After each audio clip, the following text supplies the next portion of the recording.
eu posso dizer aí que é uma satisfação novamente receber todas essas orientações, conforme a doutora falou no nosso último encontro, que com certeza teria novidades para esse, né?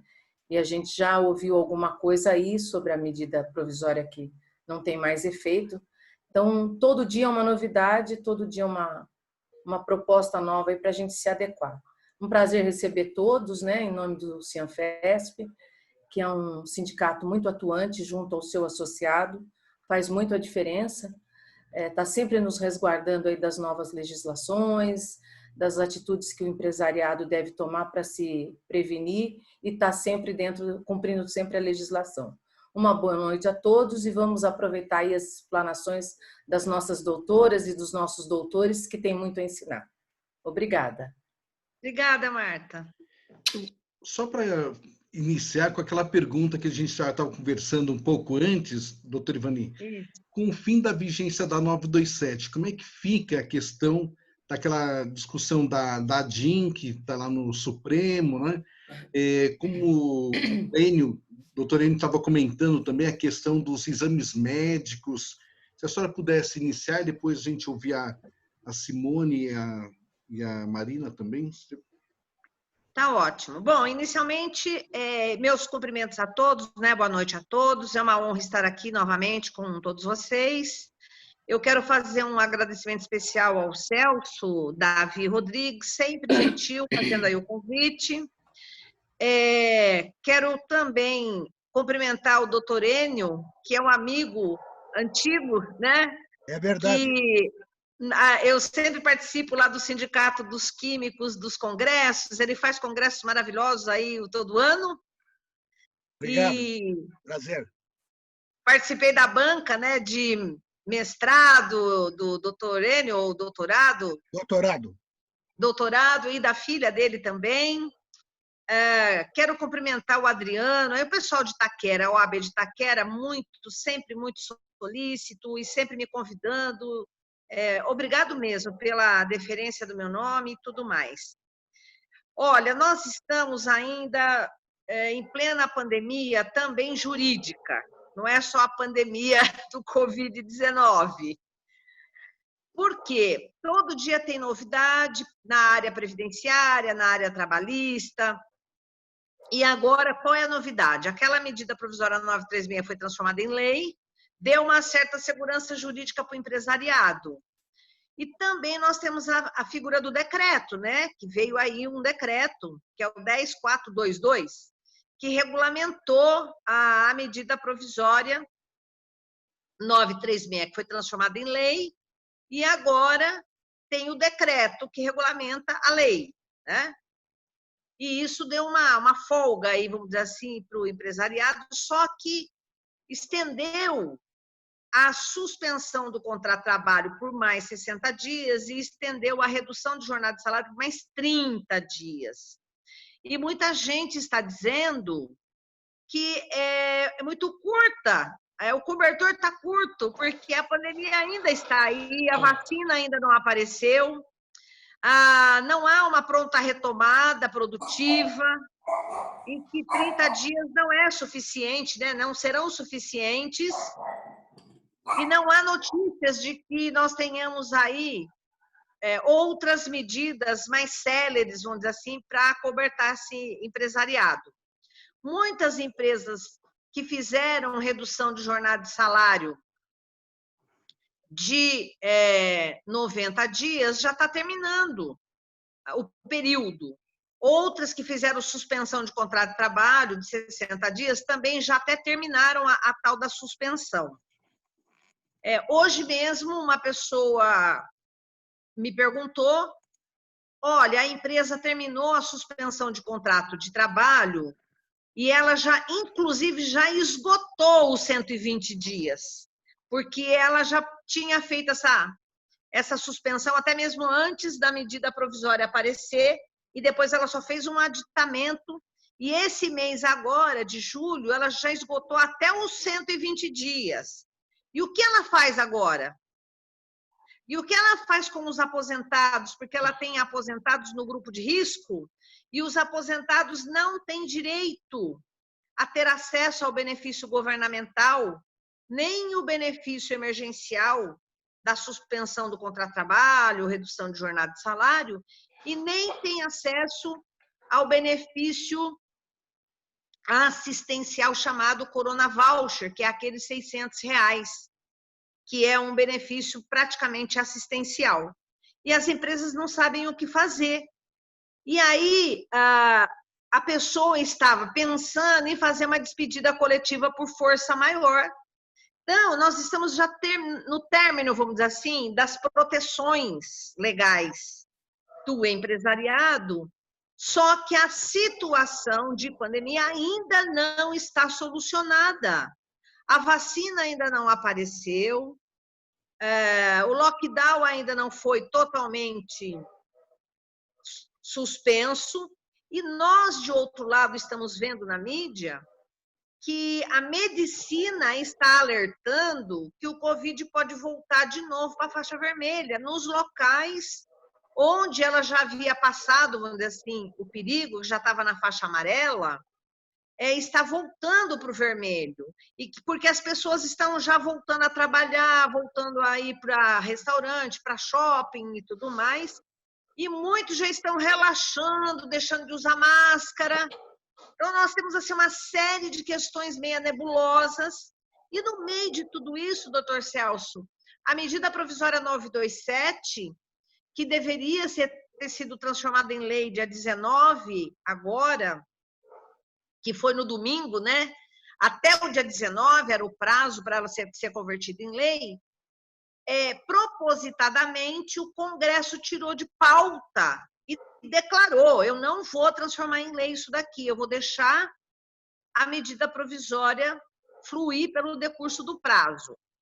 A medida provisória 927, ela trazia uma série de medidas úteis ao empresariado de acomodação das condições de trabalho para os trabalhadores e para a empresa, que seria lá a questão do teletrabalho, a questão do adiantamento das férias, a questão da antecipação dos feriados, a questão do banco de horas. E ontem eu fiz uma palestra junto com o ministro do Supremo Tribunal Federal, o ministro Barroso, e eu perguntei a ele isso. Eu era a mediadora da mesa, eu aproveitei para perguntar. Eu falei: ministro, a medida provisória não foi convertida em lei. E a gente sabe que tem lá no Supremo Tribunal Federal uma ação direta de inconstitucionalidade do artigo 29, que trata do acidente de trabalho, a Covid como acidente de trabalho, e que foi dada uma liminar. O ministro Alexandre de Moraes deu uma liminar e disse: olha, a princípio, a Covid é sim acidente de trabalho, salvo prova em contrário. Foi mais ou menos isso que ele julgou. Falei: como é que fica essa situação agora? Aí o ministro me respondeu o seguinte, ele disse assim: desembargador Ivani, a minha bola de cristal ainda está embaçada. Eu não estou ainda enxergando o futuro. Mas eu também não posso adiantar aqui o meu voto. O que eu posso dizer é que o Supremo Tribunal Federal, quando uma medida provisória não é convertida em lei e ela perde a eficácia, a ação direta de inconstitucionalidade dessa medida também perde o objeto e arquiva-se. Mas nós temos muitas empresas que fizeram muitos contratos com base na medida provisória e com efeitos para o futuro. Por exemplo, eu tenho empresas que fez banco de horas, fez acordo de banco de horas com o empregado, e esse banco de horas, por exemplo, enquanto durar a pandemia, o indivíduo fica em casa e depois ele paga em forma de trabalho, que é o chamado banco de horas negativo. E ele vai pagar em horas só o ano que vem, a hora que a pandemia for declarada que não existe mais, que vai até dezembro, mais ou menos.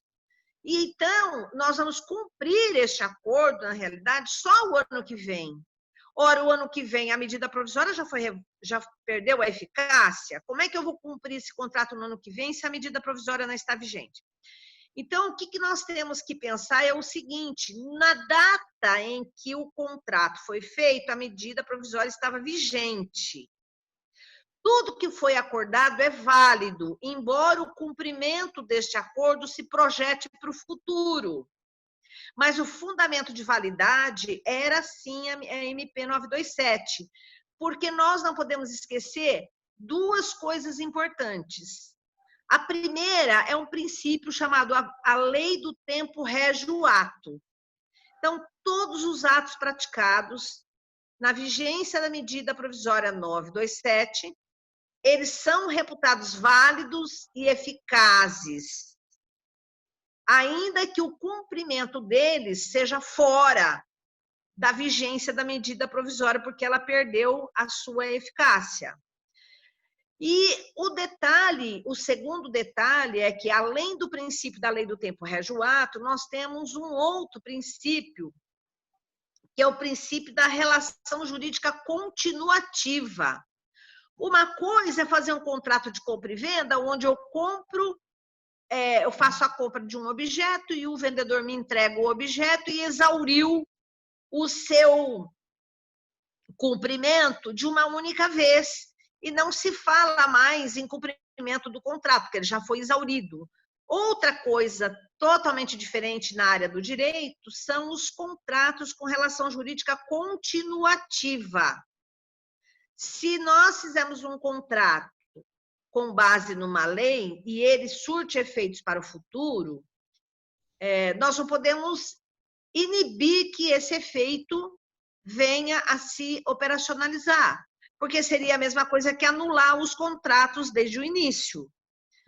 Então, ele diz que, por princípio de segurança jurídica, né, na opinião dele, ele reputaria válido esses acordos individuais e esses acordos coletivos. De qualquer forma, se foi feito por acordo coletivo, nós não precisamos nos preocupar muito, porque a própria CLT, no artigo 611, e eu tenho 611 letra A e letra B, o próprio artigo 611 diz que prevalece o negociado sobre o legislado. Então, eu tenho dois fundamentos. O primeiro é que, quando o acordo foi feito, a medida provisória estava vigente. E o segundo é que, se foi feito por acordo coletivo de trabalho ou convenção coletiva de trabalho, prevalece a prevalência do negociado sobre o legislado no artigo 611 da CLT. Então, nós reforçaríamos a força normativa dos acordos e convenções coletivas, que, inclusive, está na Constituição, no artigo 7º, inciso 26. Então, eu não ficaria muito preocupado com essa questão. O problema é o acordo individual, né? E não o coletivo. A empresa, para ter segurança jurídica, se ela fez por acordo individual as medidas de teletrabalho ou as medidas de banco de horas, se fosse a empresa, eu buscaria uma chancela da continuidade disso com o sindicato, porque aí fica a prevalência do negociado sobre o legislado, para dar segurança jurídica. Mas eu acho que é válido o acordo, entendeu? Só para dar segurança jurídica. Agora, nós temos um problema que a medida provisória 927 trouxe outros assuntos, que não somente o banco de horas, o teletrabalho, a antecipação das férias e feriados.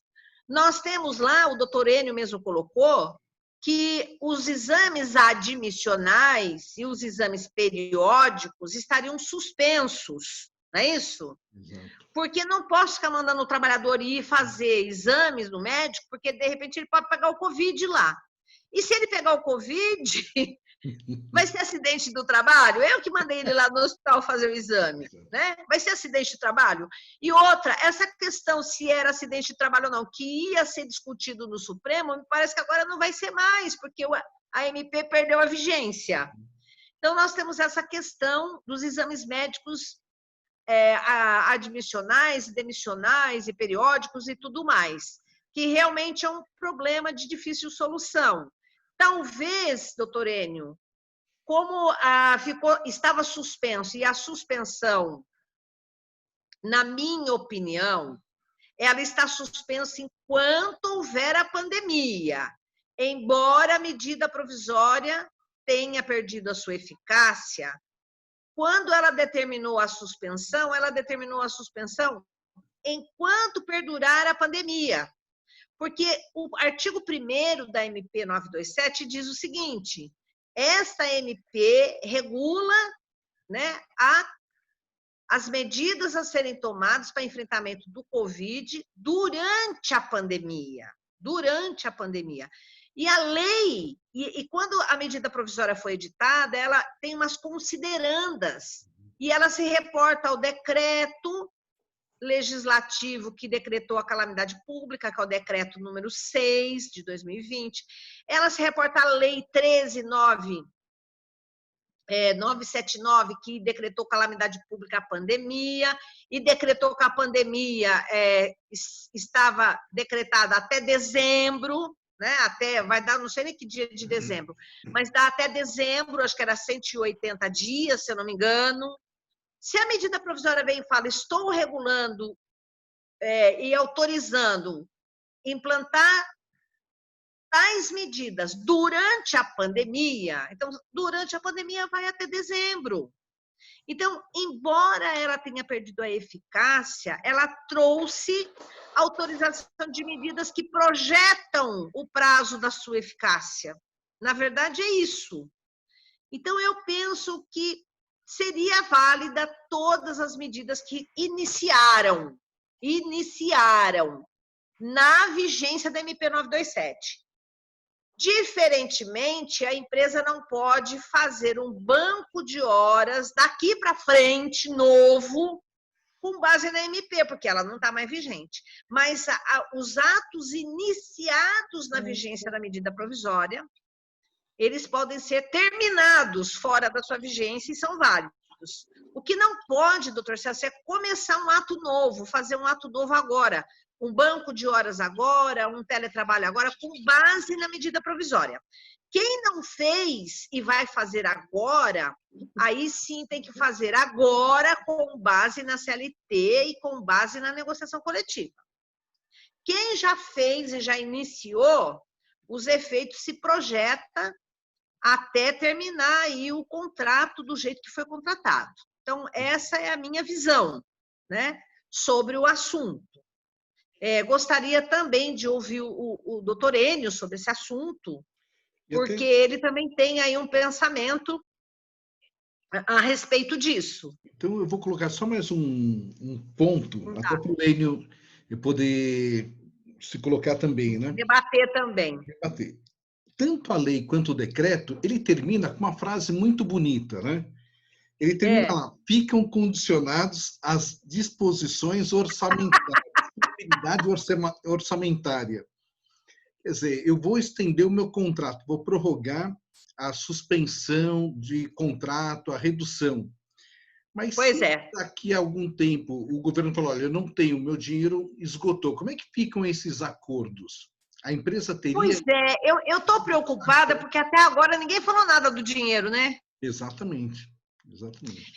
Eu sei de muitas empresas que estão já prorrogando por 30 dias a redução de jornada de salário e sei de muitas empresas que continuam a suspensão do contrato de trabalho.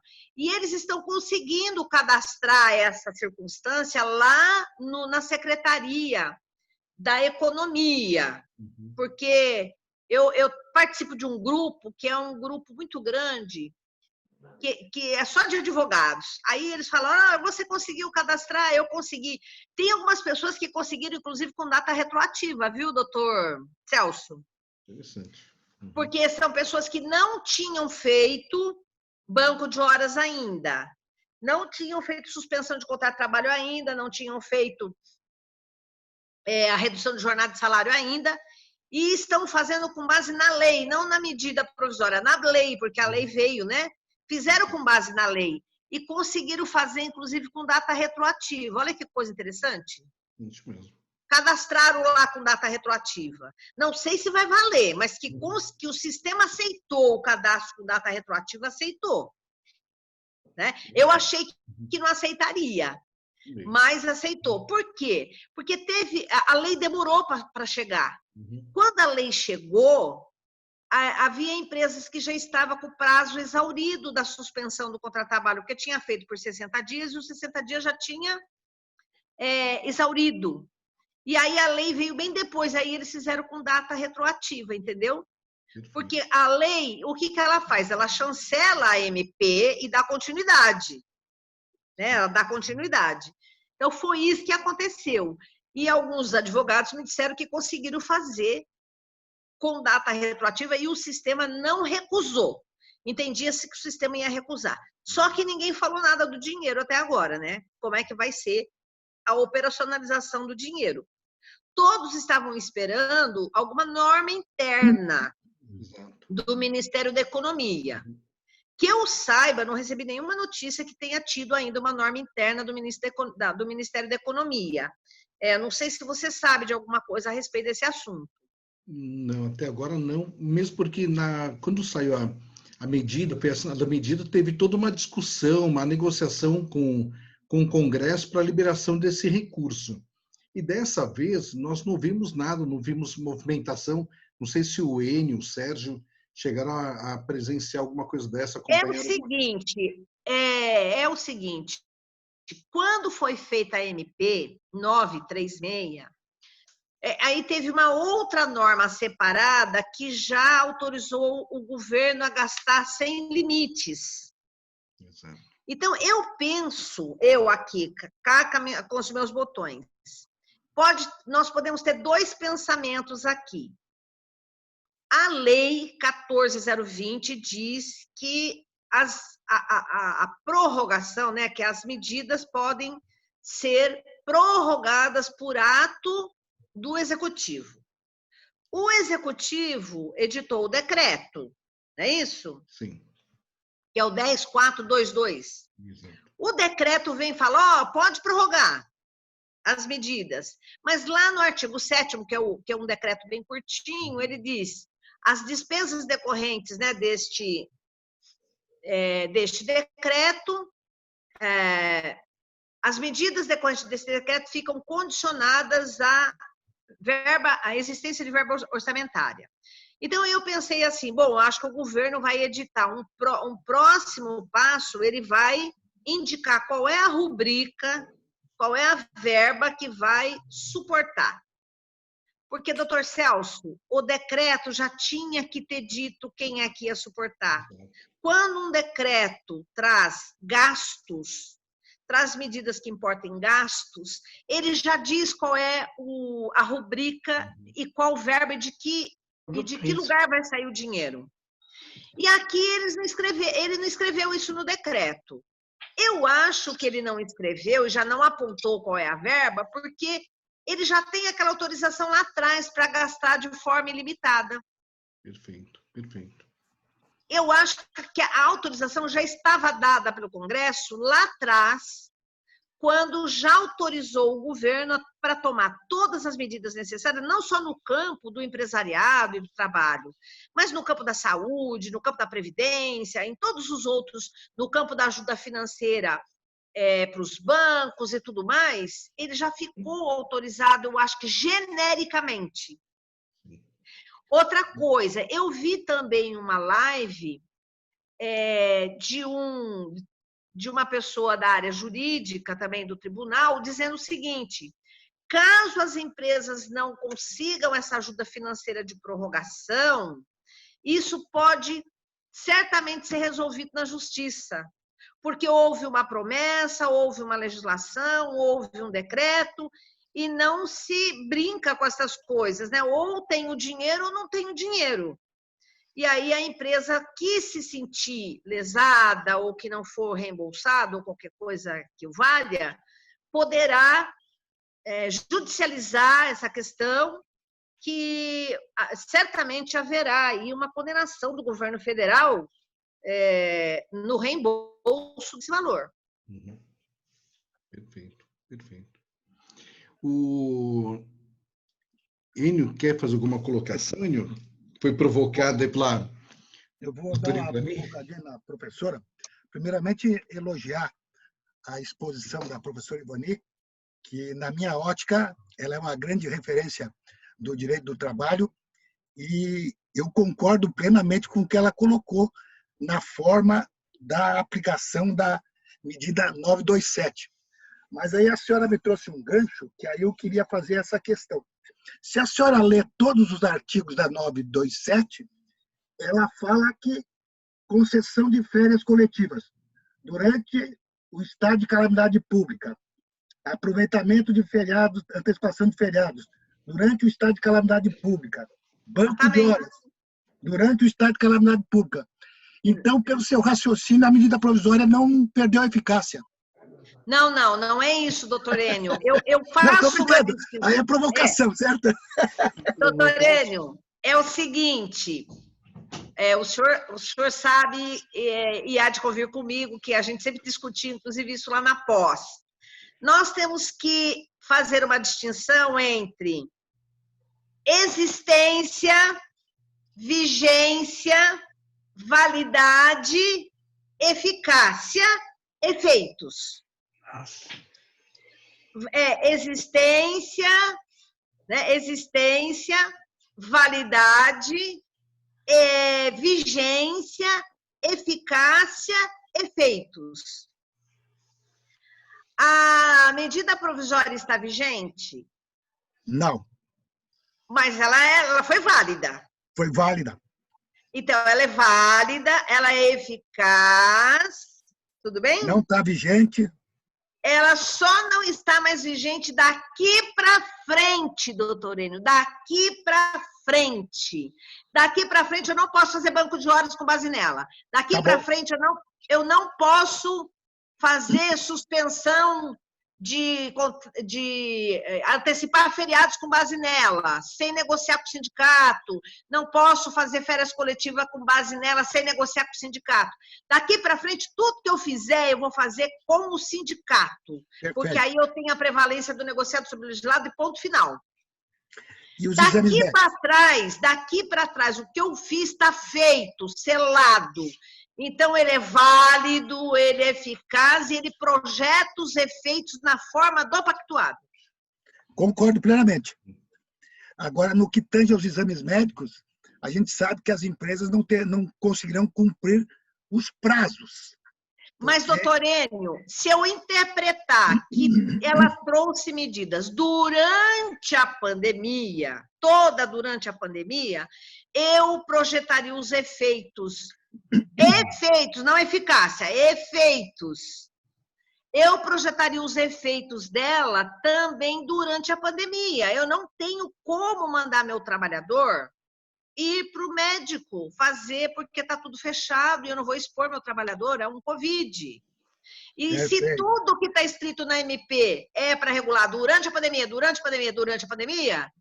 eu vou continuar não mandando meu trabalhador para fazer. Mas eu posso, por segurança jurídica, continuar não mandando ele para lá com autorização agora do sindicato, daqui para frente. A senhora sabe que o sindicato... Desculpe se tem algum sindicalista aí dos trabalhadores. Deve ter, né? Não, dos trabalhadores não sei se tem. Não, eu só vou fazer essa ressalva para não dizer que eu sou contra. É que sempre a gente, na prática, a gente tem uma resistência. Tanto é que, com respeito ao Sindicato dos Trabalhadores, muitos estão soltando foguete porque a medida provisória 927 ela perdeu os efeitos jurídicos. Então, por exemplo, quando a Lei 927 fala que o acordo individual, desculpe, a medida provisória, que o acordo individual ele sobrepõe ao coletivo, para nós era muito bom, porque facilitava a negociação. Claro. Agora, se envolver tudo o sindicato, vai complicar, porque a gente sabe que eles têm resistência à medida provisória. Então, nós queríamos buscar uma outra saída aí também, não só via sindicato. Eu posso dar uma saída para o senhor, tá? Assim como o INSS está fazendo teleperícias para apurar a incapacidade do segurado para fins de afastá-lo por auxílio-doença, aposentadoria por invalidez, assim como alguns juízes na área judicial da Justiça Federal têm usado a teleperícia para fazer perícias judiciais para fins de apurar benefícios previdenciários por incapacidade, a empresa pode muito bem contratar um exame admissional e demissional via teleperícia. E como é que isso é feito? O trabalhador traz os exames médicos e tudo que ele tem a respeito do assunto. Vocês mandam para o médico que vai fazer um laudo de atesto. O que é o laudo de atesto? Assim como o CPC permite uma perícia direta, em que o trabalhador se submete a um exame clínico com o médico, mas também permite uma perícia indireta e permite uma perícia simplificada, nós podemos usar o mesmo raciocínio da perícia indireta e da perícia simplificada, mandando o prontuário médico que esse trabalhador tiver nos médicos anteriores por onde ele passou. Esse trabalhador ele já deve ter um prontuário médico na empresa anterior, ele já deve ter um prontuário médico, nós vamos verificar se ele já teve vários afastamentos previdenciários e pedir cópia do laudo SEB lá no INSS, pedir todos os exames de sangue, de urina que esse trabalhador tiver, manda essa documentação para o perito e o perito conversa com o trabalhador videoconferência. Acabou. É possível? Claro que é possível. Ótimo, ótimo. Nós até tivemos uma live com um médico, perito do trabalho, e ele comentou realmente que as empresas estão começando a trabalhar com teleatendimento para os exames demissionais. Alguns têm um pouco de resistência para o admissional, por desconhecer realmente o candidato, né? Não tem o histórico do candidato, mas os periódicos e demissionais ele entende que é mais tranquilo.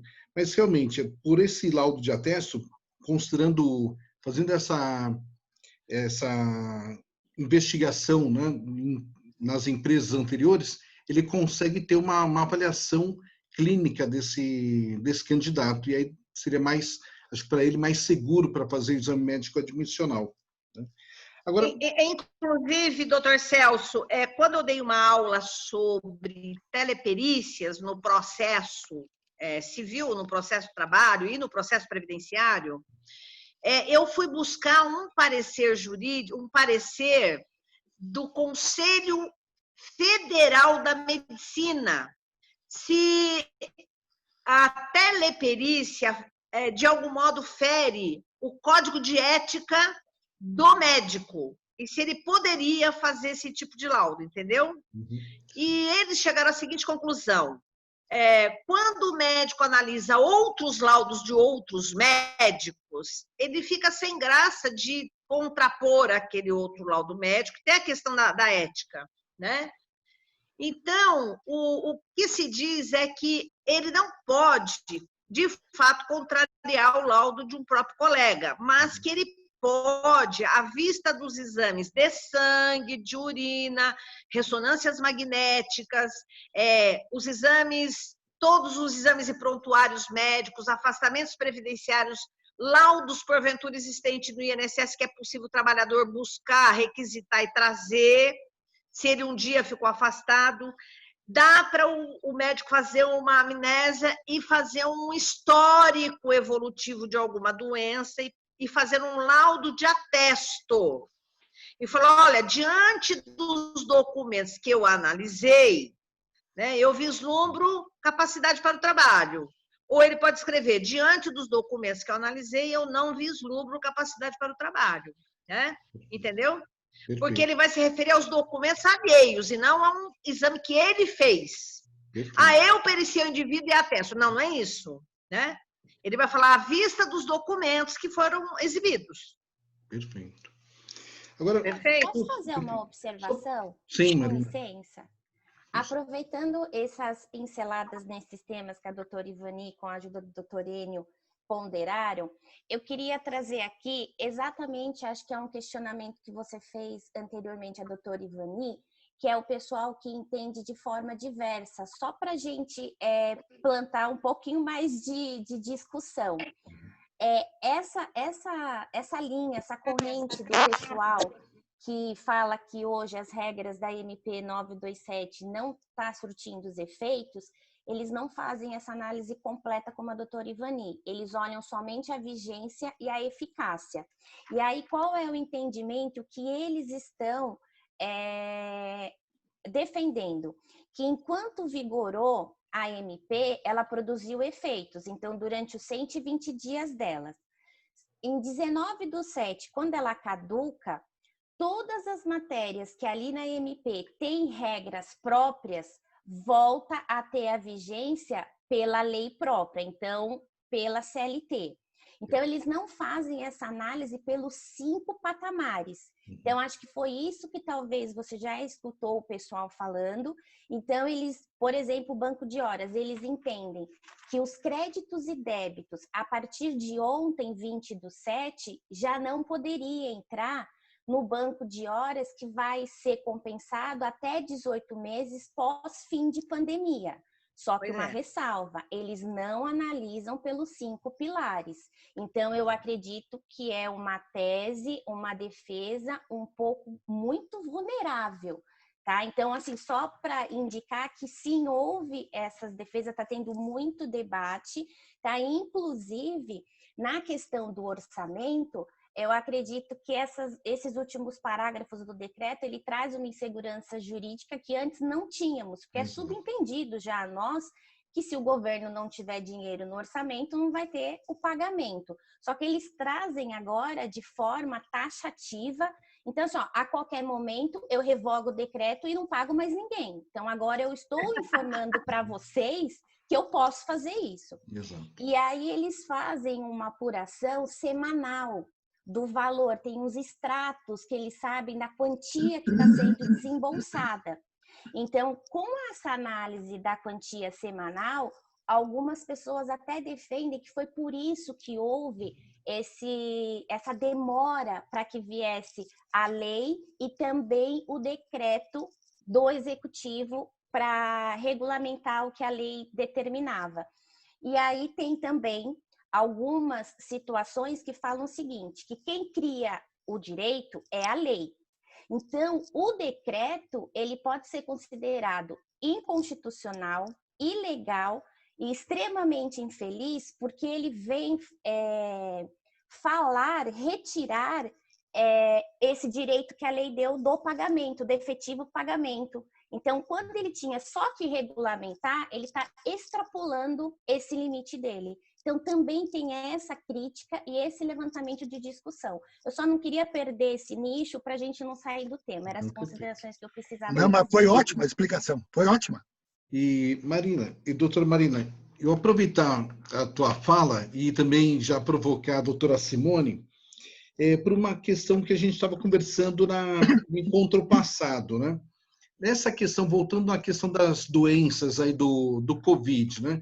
A MP caiu fora, né? Ela perdeu sua vigência, aquela discussão do artigo 29 da 927 ficou realmente a gente vai ter que aguardar a posição do Supremo, mas ainda continua a discussão sobre a doença profissional, a Covid se enquadrada como doença profissional. No campo da saúde, a gente não tem muita dúvida, mas o nosso caso, que é a indústria, fica uma tremenda de uma interrogação, né? Nós conversamos sobre aquele plano de contingência, que a doutora Marina falou bastante, né? Falou muito bem sobre o plano de contingência, mas caso eu tenha algum empregado da empresa que se afaste pela Covid e esse afastamento seja enquadrado como doença profissional, qual é o risco disso vir trazer depois um problema futuro para a empresa? Já que é uma doença que não está prevista naquele grupo de doenças profissionais, será que isso não pode gerar para a empresa uma ação regressiva lá no futuro? Nossa, Celso, eu vou passar para a Simone, porque, na minha opinião, essa medida provisória, ela copiou o que já está aí na legislação previdenciária. E aí as relações de trabalho já têm consequências. Eu vou deixar, então, a Simone abordar essa parte previdenciária e depois eu completo, tá bom? Ótimo. Boa noite a todos. Então, vamos lá. Assim, na parte regressiva que você está dizendo, sim, o INSS, eu acredito que ele poderia ingressar, sim, com uma ação regressiva contra a empresa. Mas como a gente já disse no webinário passado, para a empresa ser responsabilizada por tudo isso, vai ter que ser provado esse nexo causal, que realmente este funcionário contraiu essa doença, né, o Covid, na empresa, sabe? A empresa teve alguma parcela, alguma contribuição nesse contágio. Porque senão ele pode pegar essa doença em outros lugares, por exemplo, no transporte público, na ida ou na volta para sua casa, ou em algum outro lugar que ele possa ter ido num final de semana, por exemplo. Então, a gente provando esse nexo, caso seja provado o nexo, e aí a empresa teria essa responsabilidade, existe sim a possibilidade do INSS entrar com uma ação regressiva contra essa empresa, pedindo de volta os valores que foram pagos a título de benefício de auxílio acidente, no caso, para esse segurado. Então, eu acredito que tem essa possibilidade. O INSS é bem modinha a ação regressiva para o INSS na atualidade. Eles estão entrando com muitas ações regressivas, de várias situações. Então, virou modinha, né, para eles, para os procuradores ali.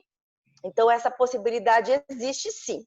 É claro que não existe nenhuma ação regressiva ainda em curso, o INSS ainda não ingressou com nenhuma ação nesse sentido, mas pode ser que lá na frente, quando acabar toda a pandemia, toda essa situação que nós estamos vivendo, pode ser que eles comecem a ingressar com esse tipo de ação, sim.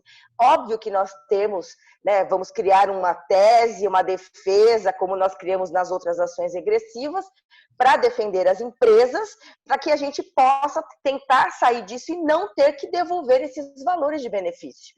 Então, a gente está já trabalhando nessas teses para realmente enfrentar esse tipo de situação, caso o INSS venha realmente a tomar esse tipo de atitude. Quer completar, Marina? Simone, só dá uma explicação de quando é considerado acidente de trabalho com a estabilidade e quando não é considerado, para as pessoas que não estavam no interior, aí eu complemento a parte trabalhista. Tá, então, assim, se a empresa for comprovado esse nexo, como eu disse, e aí o benefício desse trabalhador vai ser enquadrado como auxílio acidente. O auxílio acidente, na legislação previdenciária, ele gera uma estabilidade de 12 meses após a alta do INSS.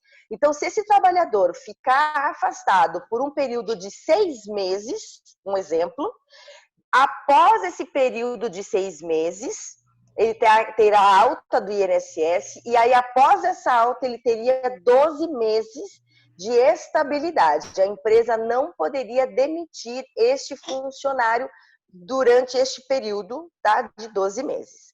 Se caso não for comprovado o nexo, e aí este trabalhador contraiu o Covid, ele vai entrar no benefício chamado auxílio doença, que é um benefício comum de qualquer outra doença. Esse benefício, ele não gera nenhum tipo de estabilidade. Então, quando esse funcionário tiver a alta deste benefício do INSS e retornar para a empresa, ele não tem nenhum tipo de estabilidade. A empresa, se assim quiser, pode demitir este funcionário a qualquer momento, desde a data do retorno dele a qualquer momento após a alta do INSS. Não gera nenhum tipo de estabilidade. Então, o auxílio acidente tem ainda esse, né, agravamento dessa instabilidade pós-alta do INSS.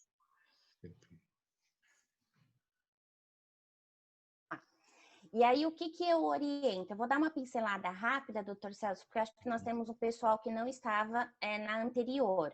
Então, o que foi o comitê de risco que eu havia informado que seria de bom grado vocês estarem fazendo nas indústrias? Essa presunção na área da saúde, muito bem abordado pelo senhor, é uma presunção porque eles já estão em atividades de frente. Quando nas indústrias, quando nós vamos pensar na retomada dessa produção, da atividade produtiva, e a gente coloca uma comissão para conversar diretamente com os trabalhadores, é porque o ônus sempre recaiu da empresa para a manutenção de um ambiente de trabalho. Só que atualmente nós precisamos que o supervisor, o coordenador, o líder da equipe também tenha os olhos do empregador. Para quê? O empregado que vai retomar as atividades, ele também tem algumas obrigações que nós vamos solicitar num questionário, né, com uma cartilha explicando desde o que como é o tratamento, como que se previne a Covid, porque nós não podemos presumir que todos sabem. Agora, esse estabelecimento comercial, esse local onde ele vai prestar o serviço laboral, é sob a responsabilidade nossa, do empregador. Então, nós devemos tratá-lo como se ele nunca tivesse recebido qualquer informação. Então, desde o uso da máscara, de que quando ela ficar molhada de 2 a 3 horas, tem que ter a troca dessa máscara, o álcool em gel sempre disponível, a forma que ele vai descartar essa máscara, que não é plausível que seja dentro do departamento da equipe, porque senão, caso ela esteja com contágio, é muito fácil outras pessoas serem contaminadas. Então, todos esses cuidados que esse comitê vai realizar é extremamente importante para isso. E quando eu vou convocar esse trabalhador, nós vamos fazer alguns questionários. Por quê? Tem alguns bairros que foram considerados pelos governos um ambiente de risco, uma zona de risco, onde teve uma incidência muito grande de contaminação. Então, se eu sei que eu tenho algum trabalhador que reside próximo àquele local, eu vou fazer o questionário. E aí o empregado ele é obrigado a informar se ele já contraiu, se ele teve contato com algum ente familiar, quais são os sintomas que ele está tendo, para que o empresário, o empregador, ele tenha artifícios, provas de que quando ele recuperou esse trabalhador do distanciamento social, ele seguiu alguns requisitos e alguns protocolos de segurança, e dali para frente, essa relação do trabalho, as idas e vindas, a gente tem que ficar supervisionando. Então, o empregado, ele também passa a ter essa obrigatoriedade de informar imediatamente se ele sentiu algum sintoma, se ele teve contato com algum ente familiar, para que todo o ambiente não seja afetado, porque tem outros funcionários que às vezes vão embora, e eu falei, pode ter familiares de grau maior de risco, né? Então, a gente tem que tomar esse tipo de cuidado. Então, desde também flexibilizar os horários para que essas pessoas não peguem os ônibus no momento que está cheio, então a redução, a flexibilização do horário, não convocar todo mundo, deixar uma parcela ainda em distanciamento. Então, todas essas foi uma série de medidas que eu pensei, que eu citei aqui com vocês, para que afaste essa possibilidade depois dos trabalhadores virem tentar reconhecer essa Covid como doença ocupacional e tentar um nexo de causalidade com a empresa. Perfeito, obrigado. Marta, você quer fazer uma colocação, uma pergunta? Celso, Oi. Só perguntar. A doutora Marina e a doutora Simone não defendem a tese do artigo 20 da Lei 8.213, que, na minha visão, é que se aplica a esse artigo. Ou seja, como nós estamos no estado de pandemia, eu aplico esse artigo. Dou um exemplo. Vamos supor um empregado que trabalha na Amazônia e lá tem a malária, certo? Todos os empregados da empresa adquirem malária. Na minha visão, isso aí não é doença ocupacional, porque é uma doença endêmica e pandêmica da região. Agora, se eu mandar um empregado aqui de São Paulo lá para a Amazônia e ele pegar a doença, aí eu considero ocupacional. Então, nesse caso aqui da pandemia, como é no mundo inteiro, eu acho que se aplica integralmente o artigo 20 da Lei 8.213 da Previdência Social. Eu gostaria de ouvir a opinião de vocês sobre isso.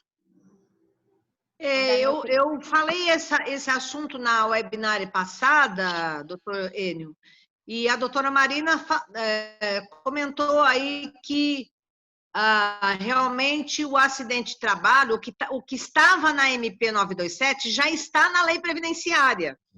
O que eles fizeram? A lei previdenciária, no artigo 20, diz assim: não se considera acidente de trabalho a doença decorrente da idade, não é isso? Do fator idade, a doença decorrente de endemia, não é isso? Você está com o artigo aí, não é, Simone?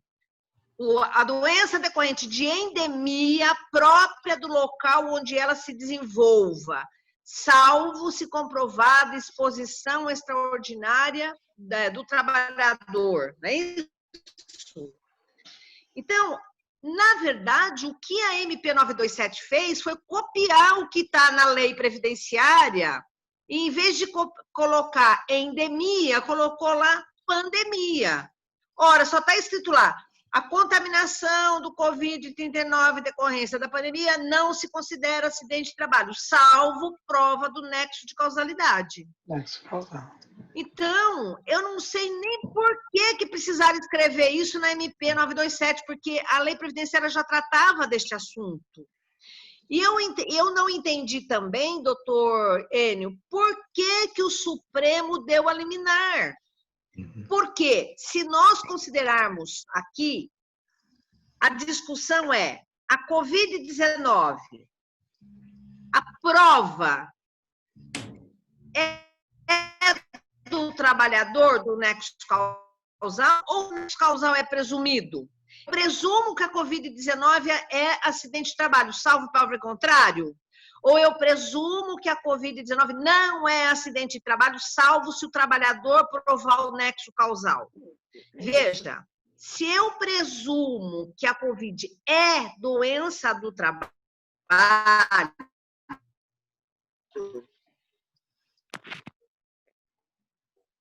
salvo prova contrário, quem tem que provar a Covid-19 não é acidente de trabalho, salvo prova do nexo causal, quem tem que provar o nexo causal é o trabalhador.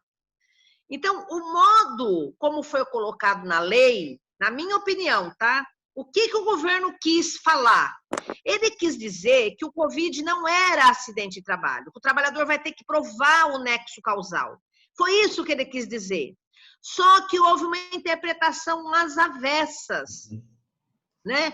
Porque a empresa ficou pensando que a Covid de plano era acidente de trabalho, era responsabilidade objetiva e que ela vai ter um índice de sinistralidade muito grande se todo mundo for enquadrado como Covid, e aí a folha de salário vai aumentar, o encargo previdenciário com o pagamento do grau de risco 1, 2 e 3 e do SAT e do RAT, porque o índice de sinistralidade da empresa vai aumentar se eu considerar que é acidente de trabalho. Então, o problema aí, o interesse de se declarar que o Covid-19 de plano não é acidente de trabalho, é até uma visão econômica que evita que a empresa tenha uma majoração das contribuições previdenciárias do SAT e do RAT, e que ela tenha aí despontada o índice de sinistralidade com o aumento da tributação. Então, há um interesse da empresa que diga que a Covid não é presumida a doença do trabalho, ela precisa ser provada. É nesse sentido. E fizeram maior confusão de uma coisa que não precisaria tanta confusão. Bastava só aplicar a lei previdenciária, não precisava nem ter escrito isso lá na lei. Mas o governo, acho que teve o cuidado de escrever na lei pensando uma coisa, e no fim a interpretação saiu diferente, o tiro saiu pela culatra. É isso que eu acho. É isso mesmo. Doutor? É bem possível, porque pode ser, como eles quiseram tratar isso num artigo só, na medida provisória, e na lei, né, na 8.213, ela tem 2 artigos que tratam da mesma situação, o artigo 11 e o artigo 20, né?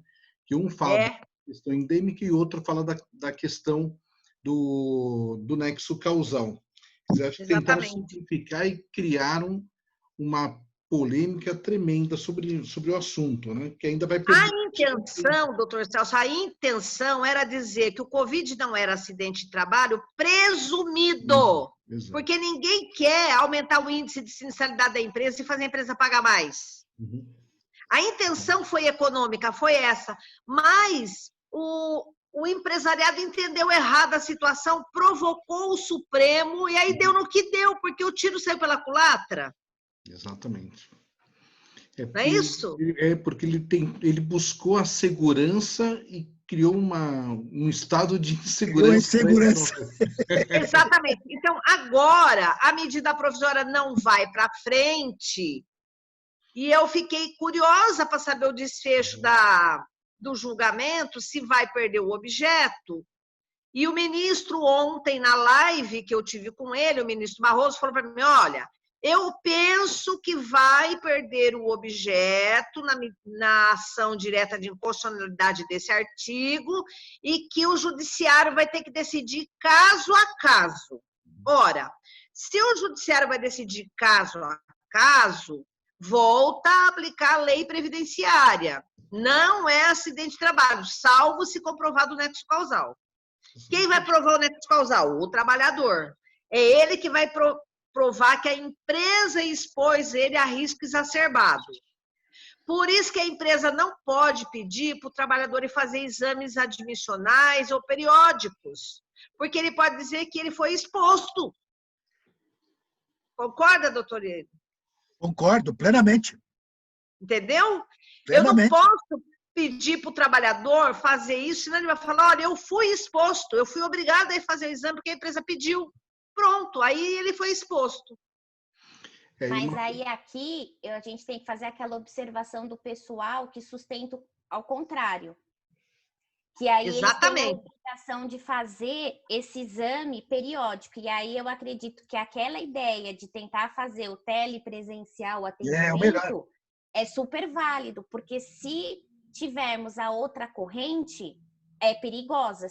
Por exemplo, hoje a fiscalização poderia vir e verificar que vai ultrapassar o prazo e autuar a empresa.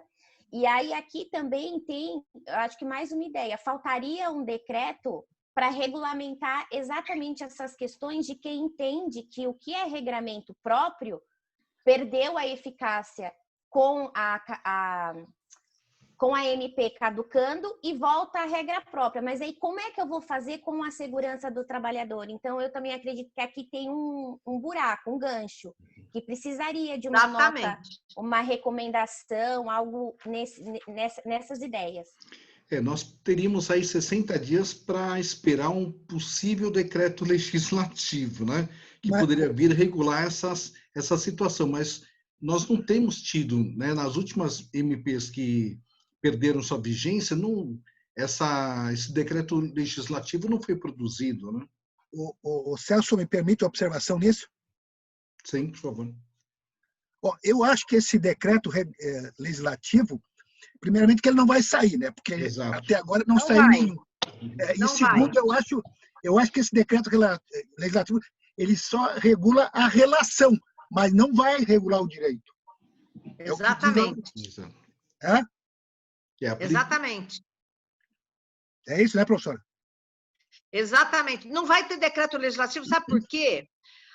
Se a MP não foi posta na mesa para votação, ela foi retirada de pauta. Você vai regular o que se ela foi retirada de pauta? Então, o máximo que ele pode regular é a relação, mas isso não vai acontecer também. Mas ele não pode nem regular a relação, porque eles tiraram de pauta. Não tem pauta para regular a relação. Mas é que a Constituição fala isso, né? Ao meu modo de ver, precisaria ser um executivo com esses buracos que a lei 14.020 deixou. Entendi.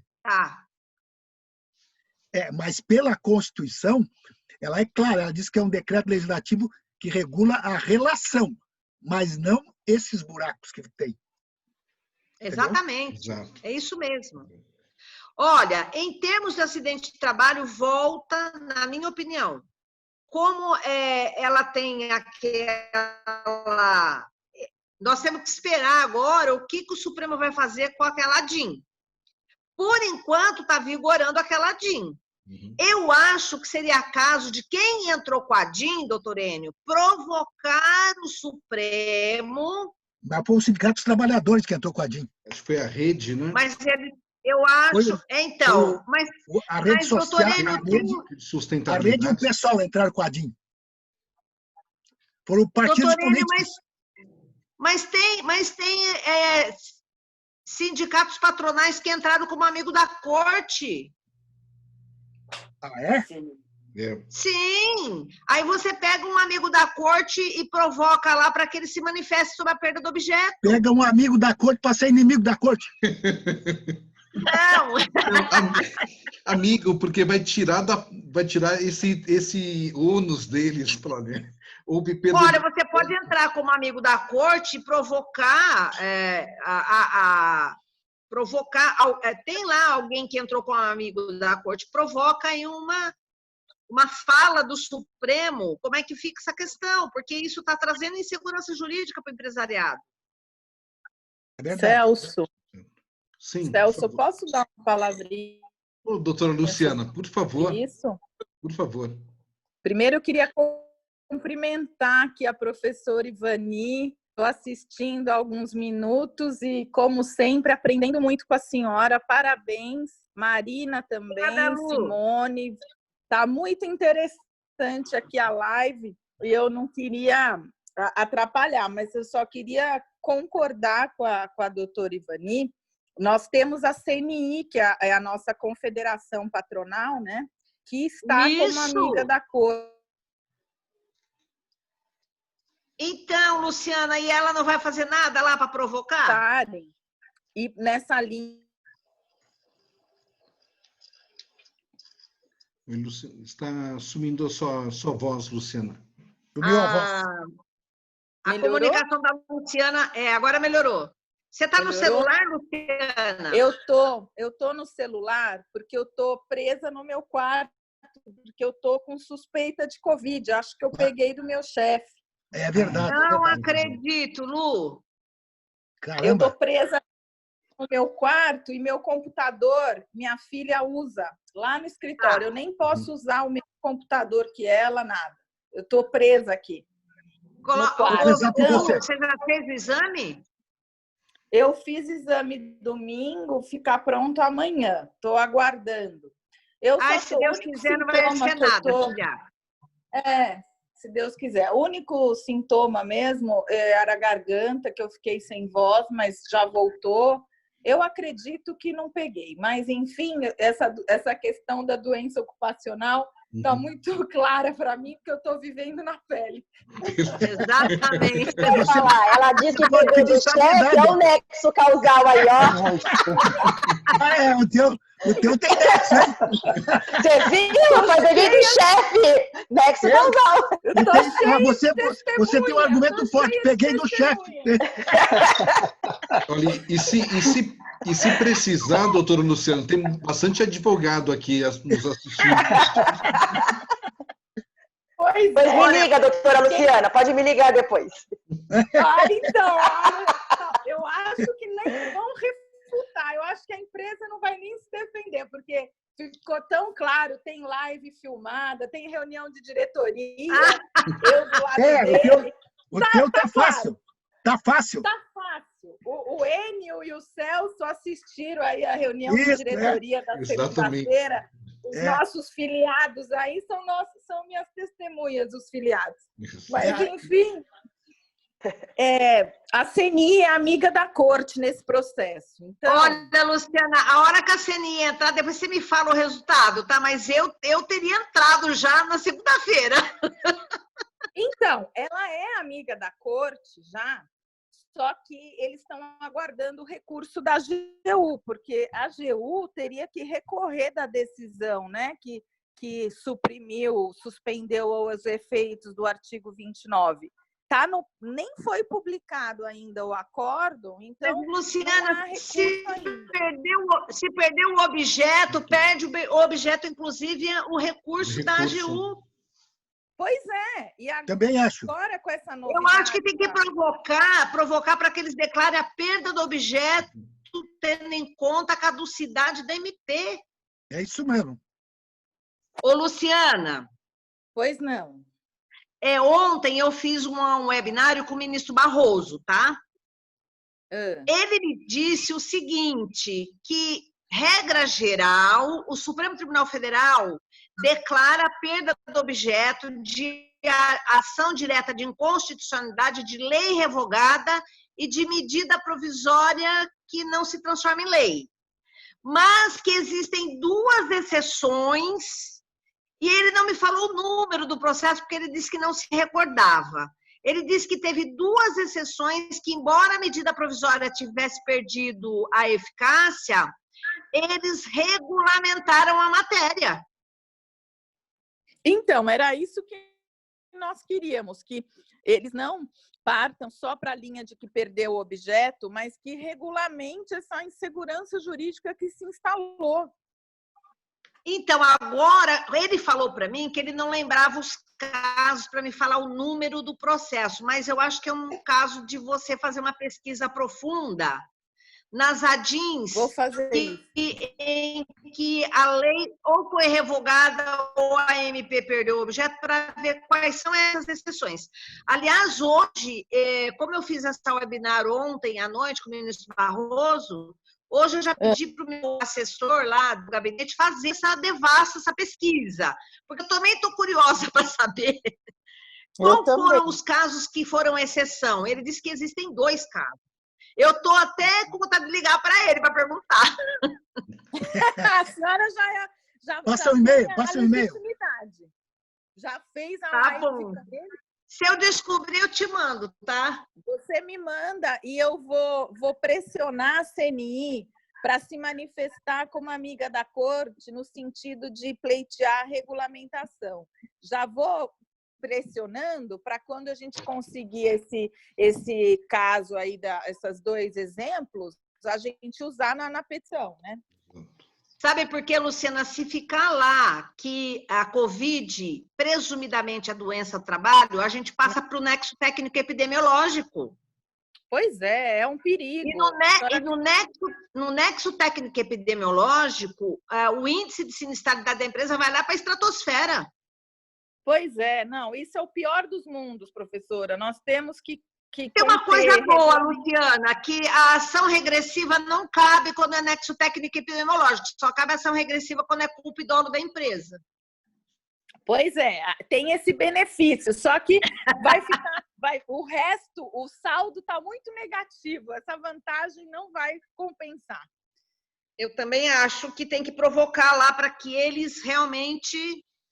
Porque senão a interpretação caso a caso pode dar um revertério aí para as empresas, né?